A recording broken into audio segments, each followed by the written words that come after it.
ಬಗ್ಗೆ ಅಪಸ್ವರನ ಹೌದು ಸಾಧ್ಯನೇ ಇಲ್ಲ. ಯಾಕಂತ ಹೇಳಿದ್ರೆ ವಿಜೇಂದ್ರ ಅವರ ನಾಯಕತೆ ಏನು ಅನ್ನೋದನ್ನ ಅವ್ರು ಪ್ರೂವ್ ಮಾಡಿದ್ದಾರೆ.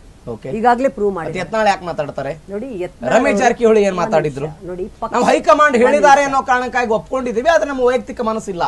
ರಮೇಶ್ ಜಾರಕಿಹೊಳಿ ಅವರು ಹೇಳಿದಂತ ಭಾರತೀಯ ಜನತಾ ಪಾರ್ಟಿ ಹೈಕಮಾಂಡಿಗೂ ಕಾಂಗ್ರೆಸ್ಸಿಗೂ ಕಂಪೇರ್ ಮಾಡೋ ತರ ಇಲ್ಲ. ನೀವು ಕಂಪೇರ್ ಮಾಡಬೇಡಿ, ಯಾವತ್ತೂ ಮಾಡಬೇಡಿ.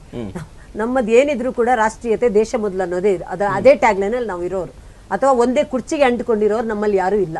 ಇಲ್ಲಿ ಯಾವಾಗ್ಲೂ ಇಲ್ಲಿ ಹೇಳ್ತಿರಲ್ಲ, ಈಗ ನೋಡಿ ಕುರ್ಚಿ ಖಾಲಿ ಇಲ್ಲ ಅಂತಾರೆ. ನಾವು ಜಾರಕಿಹೊಳಿಗಿಂತ ನಾವು ಸೀನಿಯರ್, ಸತೀಶ್ ಜಾರಕಿಹೊಳಿಗಿಂತ ಸೀನಿಯರ್ ಅಂತ ಕೈಗಾರಿಕಾ ಸಚಿವರು ಅಂತಾರೆ.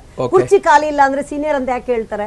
ಅಥವಾ ಕುರ್ಚಿ ಖಾಲಿ ಇಲ್ಲ, ಡಿ.ಕೆ.ಶಿ. ಪರಮೇಶ್ವರ್ ನಾವೆಲ್ಲ ಒಂದೇ ಕ್ಯಾಟಗರಿಯವರಂತ ಹೇಳುವ ಅವಶ್ಯಕತೆ ಯಾರಾದ್ರೂ ಇದೆಯಾ? ಅಥವಾ ಕೈಗಾರಿಕಾ ಸಚಿವರಿಗೆ ಕೈಗಾರಿಕಾ ಬಗ್ಗೆ ಬಿಟ್ಟು ಇವ್ರು ಸೀನಿಯರ್ ಅವ್ರು ಸೀನಿಯರ್ ಮಾತಾಡ್ತಿದಾರಂದ್ರೆ ನಮ್ಗೂ ಆಸೆ ಇದೆ, ನಾವು ಸಿಎಂ ಆಗ್ತೀವಿ ಅಂತ ಯಾಕೆ ಹೇಳ್ಬೇಕು? ಇನ್ನ 4 ವರ್ಷ ಇದೆಯಲ್ಲ, ಇನ್ನ 3 ವರ್ಷ ಇದೆ. ರಾಜಕೀಯ ಸನ್ಯಾಸನ ಕಾಂತಿ ಶೆಟ್ಟಿ ಅವರೇ?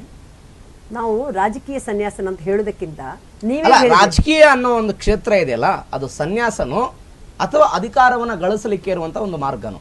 ನೋಡಿ, ರಾಜಕೀಯ ನಿಂತ ನೀರಲ್ಲ ಅನ್ನೋದು ನಾವೆಲ್ಲರೂ ನೋಡ್ಕೊಂಡು ಬಂದಿದೀವಿ. ಒಂದಂತೂ ಸತ್ಯ, 3.5 ವರ್ಷ ಇರುವಾಗಲೇ ನಾವು ಅವರಿಗಿಂತ ಸೀನಿಯರ್, ನಾವು ಇದೇ ಕೆಟಗರಿಯವರು, ನಮಗೂ ಸಿಎಂ ಅದರದ್ದು ಆಸೆ ಇದೆ ಅಂತ ಹೇಳಿದ್ರೆ, ಈಗಲೇ ಸಿಎಂ ಆಗಕ್ಕೆ ಅವ್ರಿಗೆ ಕುರ್ಚಿ ಖಾಲಿ ಇಲ್ಲ ಅಂದ್ರೆ ಸಿಎಂ ಬಗ್ಗೆ ಡಿಸ್ಕಷನ್ ಯಾಕೆ?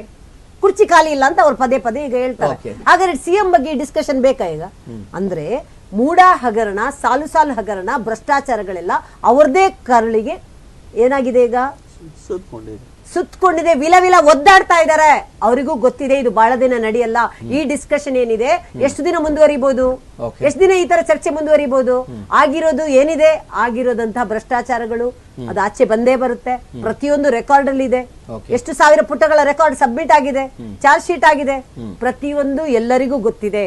ಇವರ ಏನು ಒಂದಂತೂ ನಿಜ, ಮಾನ್ಯ ಸಿದ್ದರಾಮಯ್ಯನವರವರು ಖಂಡಿತವಾಗ್ಲೂ ರಾಜೀನಾಮೆ ಕೊಡುದು ಶತಸಿದ್ಧ, ಇದರಲ್ಲಿ ಯಾವುದೇ ಸಂಶಯ ಬೇಡ. ಅದಕ್ಕೋಸ್ಕರ ಈಗಲೇ ಸೂಟ್ ಹೊಲಿಸುವ ಕೆಲಸ, ಈಗಲೇ ನಾ ಮುಂದು ತಾ ಮುಂದು ಅಂತ ಕಾಂಗ್ರೆಸ್ ಮುಖಂಡರು ಡೆಲ್ಲಿ ದಂಡಯಾತ್ರೆ ಮಾಡೋದು ಇದಕ್ಕೋಸ್ಕರನೇ, ಸೂಟ್ ಹೊಲಿಸಕ್ಕೆ ಹೋಗುದು ಇದಕ್ಕೋಸ್ಕರನೇ. ನಾನು ಹೇಳುದು ಮತ್ತೊಮ್ಮೆ ಕಳಕಳಿಯಿಂದ, ನಿಮ್ಮ ಸಿಎಂ ರಸ್ತೆ, ನಿಮ್ಮ ಸಿಎಂ ರೇಸ್, ನಿಮ್ಮ ಗಲಾಟೆ, ನಿಮ್ಮ ಕುರ್ಚಿಯ ಕಾದಾಟ ಬಿಟ್ಬಿಟ್ಟು ರಾಜ್ಯದ ಜನರ ಬಗ್ಗೆ ಗಮನ ಇಡಿ.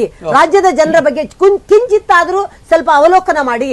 ರಾಜ್ಯದ ರೈತರ ಬಗ್ಗೆ ಅವಲೋಕನ ಮಾಡಿ. ರಾಜ್ಯದ ಸ್ಕೂಲ್ ಏನಾಗ್ತಾ ಇದೆ, ಸರ್ಕಾರಿ ಶಾಲೆಗಳು ಏನಾಗ್ತಾ ಇದೆ, ಮಳೆಯಲ್ಲಿ ಏನಾಗ್ತಾ ಇದೆ, ಪರಿಹಾರ ಬಗ್ಗೆ ಯೋಚನೆ ಮಾಡಿ. ಅಂಗನವಾಡಿ ಟೀಚರ್ಗಳ ಬಗ್ಗೆ ಯೋಚನೆ ಮಾಡಿ. ಮಹಿಳೆಯರ ಬಗ್ಗೆ ಯೋಚನೆ ಮಾಡಿ. ರಾಜ್ಯದಲ್ಲಿ ಇಷ್ಟೊಂದು ಸಾಲು ಹತ್ಯೆಗಳು ನಡೀತಾ ಇದೆ, ಅದರ ಬಗ್ಗೆ ಯೋಚನೆ ಮಾಡಿ. ಗೃಹ ಇಲಾಖೆ ಇನ್ನ ಜೀವಂತವಾಗಿದೆಯಾ, ಅದರ ಬಗ್ಗೆ ಯೋಚನೆ ಮಾಡಿ. ನಿಮ್ಮ ಕುರ್ಚಿಯ ಏನು ಇದೆ, ಕಾದಾಟ ಏನಿದೆ, ನಿಮ್ ಪರ್ಸನಲ್ ಇಟ್ಕೊಳ್ಳಿ. ರಾಜ್ಯದ ಜನರಿಗೆ ದೊಡ್ಡ ನ್ಯೂಸ್ ಆಗುವ ಅವಶ್ಯಕತೆ ಇಲ್ಲ. ನೀವು ಯಾರನ್ನಾದ್ರೂ ಇಟ್ಕೊಳ್ಳಿ, ಕುರ್ಚಿ ಅಲ್ಲ ಸಿದ್ದರಾಮಯ್ಯನವರು ರಾಜೀನಾಮೆ ಆದ್ರೂ ಕೊಡಿ, ನಮಗ್ ಬೇಡ. ನಾನು ಹೇಳುದಿಷ್ಟೇ, ಯಾರು ಭ್ರಷ್ಟಾಚಾರ ಮಾಡಿದಾರೋ ಅವರು 1 ನಿಮಿಷನೂ ಕುರ್ಚಿಯಲ್ಲಿ ಇರಕ್ಕೆ ಲಾಯಕ್ಕಿಲ್ಲ. ನಂದನ್ ಕಶ್ಯಪ್ ಅವರೇ,